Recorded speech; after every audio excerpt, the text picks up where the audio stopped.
இன்றைக்கி week off. வியூவர்ஸ்க்கு ஏதாச்சும் நல்லது சொல்லலாம்னு நினச்சா எதுவும் கிடைக்கலையே, கிடைச்சிருச்சு. வணக்கம் ஃப்ரெண்ட்ஸ். பல வியாதிகளுக்கு மருந்தாக இருக்க முடக்கத்தான் கீரை ரசத்தை பற்றி பார்க்க போகிறோம் இன்றைக்கி. இதுதான் முடக்கத்தான் கீரை. வெள்ளைப்பூண்டு ஒரு 4, கொஞ்சம் மிளகு, கொஞ்சம் சீரகம், நல்ல பழுத்த தக்காளி மீடியம் சைஸில் 2 எடுத்துக்கோங்க. வெள்ளைப்பூண்டு உரிச்சிட்டு தக்காளி கட் பண்ணிவிட்டு மிளகு சீரகம்லாம் தட்டி ரெடியாக வச்சுக்கோங்க. ரசத்துக்கு தேவையான தக்காளியை நான் கட் பண்ணிகிட்ருக்கேன். நீங்கள் டைம் வேஸ்ட் பண்ணாமல் கீழே இருக்க சப்ஸ்கிரைப் பட்டன் ப்ரெஸ் பண்ணிவிட்டு நோட்டிஃபிகேஷன் பெல் சிம்பிளையும் கிளிக் பண்ணி வச்சுக்கோங்க. ஓகே, தக்காளி கட் பண்ணியாச்சு. இடித்து வச்சுருக்க வெள்ளைப்பூண்டு, மிளகு, சீரகம், அப்புறம் ஆல்ரெடி நான் கொஞ்சம் கீரை பறித்து வச்சுருக்கேன்.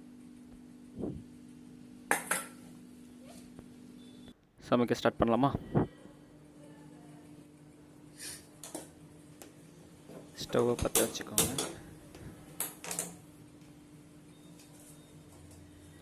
சின்னதாக ஒரு கடாய், நெருப்பை கொஞ்சம் ஸ்லிம்லேயே வச்சுக்கோங்க.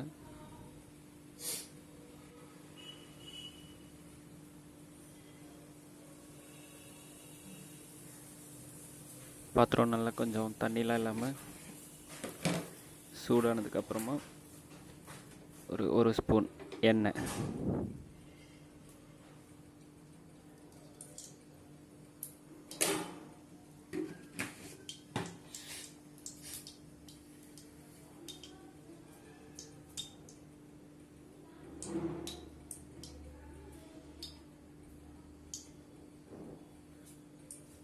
ஒரு 2 மினிட்ஸில் எண்ணெய் காஞ்சிடும்.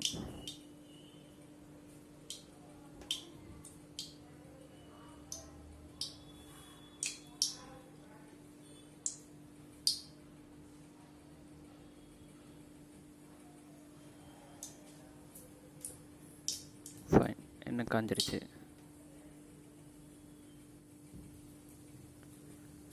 இப்போது எண்ணெயில் தாளிக்கிறதுக்கு தேவையான கடுகு, கொஞ்சம் உளுத்தம் பருப்பு அதெல்லாம் எடுத்து வச்சுக்கோங்க ரெடியாக.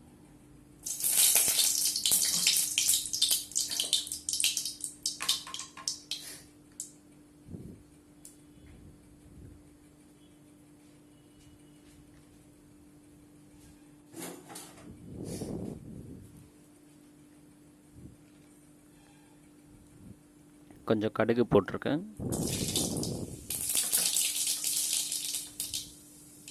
அப்புறம் கொஞ்சம் உளுத்தம் பருப்பு,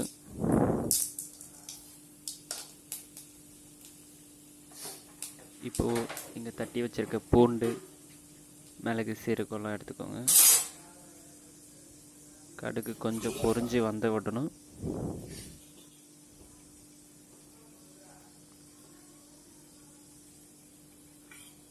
ஃபஸ்ட்டு இந்த மிளகு, சீரகம் இதை கொஞ்சம் போட்டுருங்க.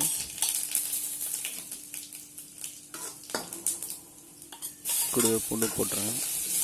இது எண்ணெயில் நல்லா ஃப்ரை ஆகிடுச்சுன்னா நீங்கள் சாப்பிடும்போது பூண்டு டேஸ்ட் எதுவும் வாயில் தெரியாது. இப்போ நீங்கள் பறித்து வச்சுருக்க கீரை அதிலே போட்டு இந்த எண்ணெயிலே கொஞ்ச நேரம் ஒரு 5 மினிட்ஸில் வதக்கி எடுத்துக்கலாம்.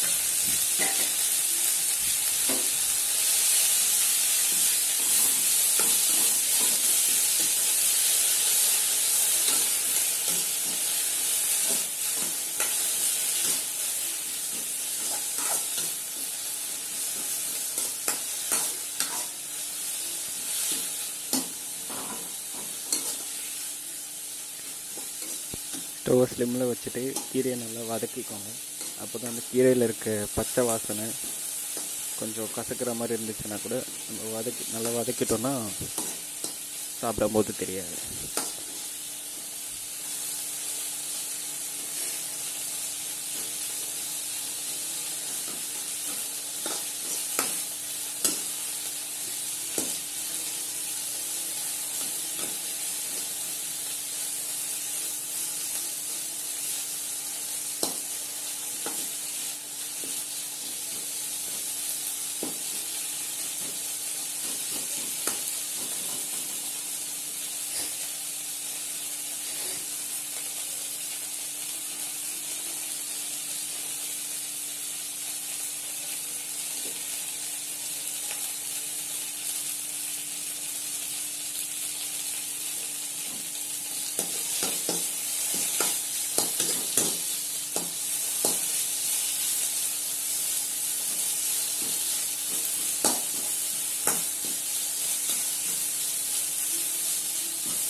கீரை நல்லா வதங்கிடுச்சு.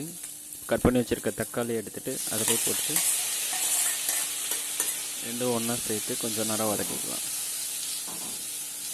நீங்கள் வதக்கி வச்ச கீரையை தனியாக எடுத்து வச்சுட்டும் ஃபஸ்ட்டு தக்காளி வதக்கிட்டு அதுக்கப்புறம் கூட ஆட் பண்ணிக்கலாம். இல்லை ஒன்றா சேர்த்து ஃப்ரை பண்ணாலும் ஒன்றும் பிரச்சனை இல்லை. சால்ட் எடுத்துக்கோங்க. உங்களுக்கு எவ்வளோ தேவையோ அந்த அளவுக்கு ஆட் பண்ணிக்கோங்க. பத்தலைன்னா திரும்ப லாஸ்ட்டில் வேணால் டேஸ்ட் பார்த்துட்டு திரும்ப போட்டுக்கலாம்.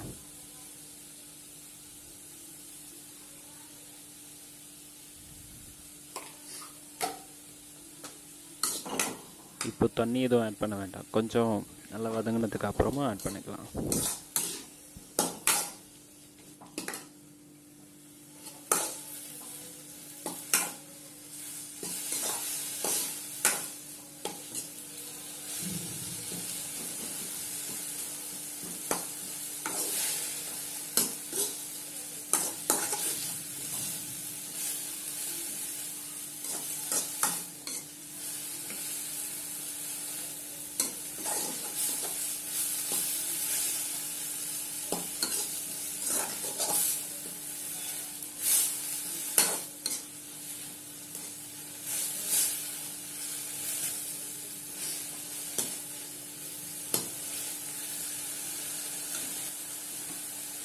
தக்காளி கீரை இது ரெண்டும் கொஞ்சம் நல்லா வதங்கினதுக்கு அப்புறமா கொஞ்சம் மஞ்சள் பொடி ஆட் பண்ணிக்கோங்க.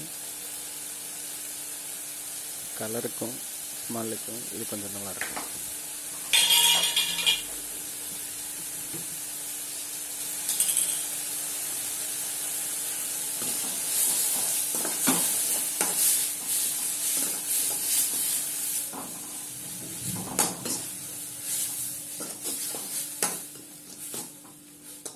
லைட் ஃப்ளேமில் கலர்ஃபுல்லாக வதக்கியாச்சு.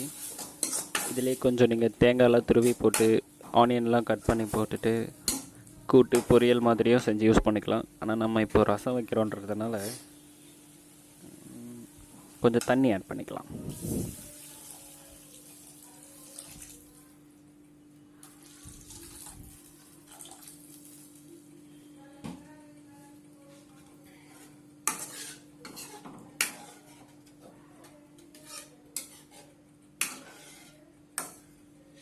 தண்ணி ஆட் பண்ணதுக்கப்புறமா எல்லாம் கொஞ்சம் நல்லா மிக்ஸ் பண்ணி விட்டுடுங்க.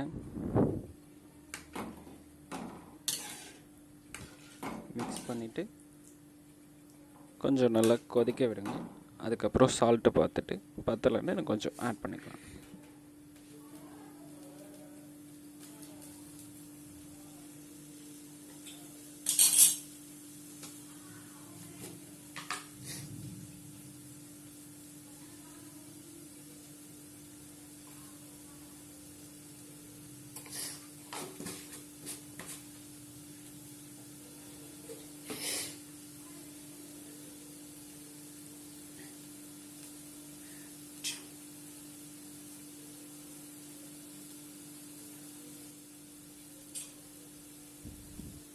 ஓகே, எல்லாம் ரெடி. ரசம் கொஞ்ச நேரம் கொதிக்கட்டும். அதுக்குள்ளே இந்த முருக்கத்தான் கீரை இது என்ன பண்ணுங்கிறத பற்றி கொஞ்சம் பார்த்துடலாம். முருக்கத்தான் கீரை மருத்துவ குணங்கள் நிறைந்த ஒரு அரிய கீரையாகும். மழைக்காலங்களில் மட்டுமே இந்த கீரை கிடைக்கும். கை கால்கள் முடங்கி போய்விடாமல் தடுப்பதால் இந்த கீரைக்கு முடக்கு ப்ளஸ் அற்றான் என்ற காரணப்பெயர் வந்தது. அது மருவி முடக்கத்தான் என்று இப்பொழுது அழைக்கப்படுகிறது.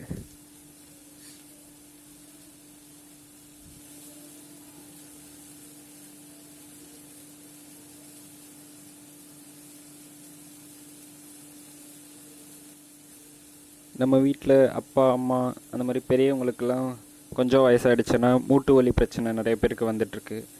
அந்த மாதிரி மூட்டு வலி பிரச்சனை இருக்கவங்க இந்த முடக்கத்தான் கீரையை குறைந்தது மாதம் 2 முறையாவது உணவில் சேர்த்துக்கொண்டால் மூட்டு வலியிலிருந்து நிச்சயமாக நிவாரணம் கிடைக்கும்.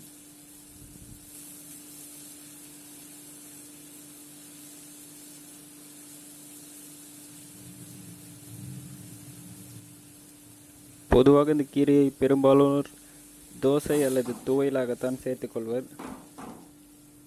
பச்சை கீரை சிறிது கசக்கும், ஆனால் சமைத்த பின் அவ்வாறாக தெரியாது.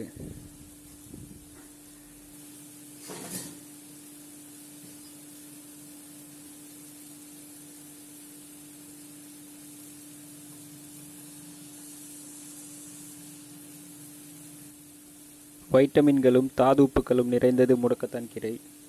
முடக்கத்தான் கீரையை உணவில் தொடர்ந்து சேர்த்துக்கொள்வதன் மூலம் மூட்டு நோய்கள் போன்ற பலவிதமான நோய்கள் குணமடைய வாய்ப்புள்ளது.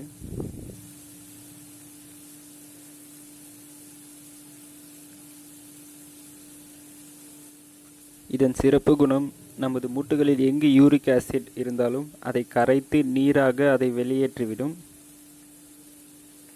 இதுபோல் எடுத்து சென்று நீராக வெளியேற்றும் போது அது சோடியம் மற்றும் பொட்டாசியம் இவைகளை நம் உடலிலேயே விட்டுவிடுகிறது.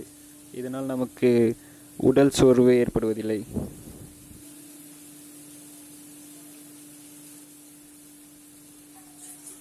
ஃப்ரெண்ட்ஸ், ரசம் கொதிச்சிருச்சு.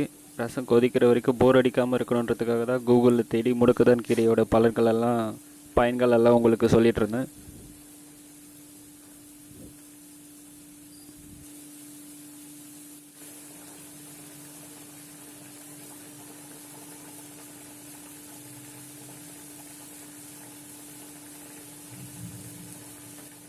ஓகே, கொதிச்சது போதும். ஸ்டவ் ஆஃப் பண்ணிட்டேன்.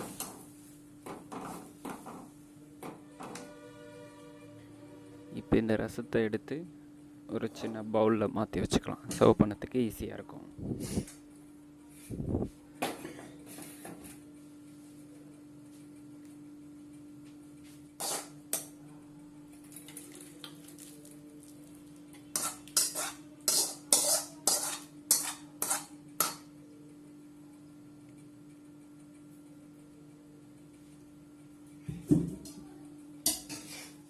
ரசம் ரெடி.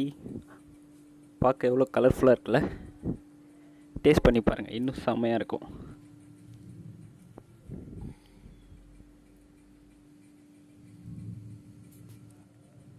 ஃப்ரெண்ட்ஸோட ஹோட்டலில் போயிட்டு முடக்கத்தான் கீரை தோசை அப்படின்னு ஸ்பெஷலாக ஆர்டர் பண்ணி சாப்பிடும்போது இந்த கீரை எப்படி இருக்குன்னு கூட எனக்கு தெரியாது. அம்மாவுக்கு மூட்டு வலி இருந்ததுனால சரி அவங்களுக்கு ஏதாச்சும் சொல்யூஷன் தேடி பார்க்கலான்னு தேடும்போது இந்த கீரை என்னோடய கண்ணில் பட்டுச்சு. அப்புறமா தான் தெரியுது என்னோடய வீட்டு பக்கத்துலேயே இது நிறைய இருக்குது. அதனால தான் இன்றைக்கி ட்ரை பண்ணேன். ரசம் வைக்கிற விஷயம் சொல்ல மறந்துட்டேன். மறக்காமல் சப்ஸ்கிரைப் பண்ணிவிடுங்க.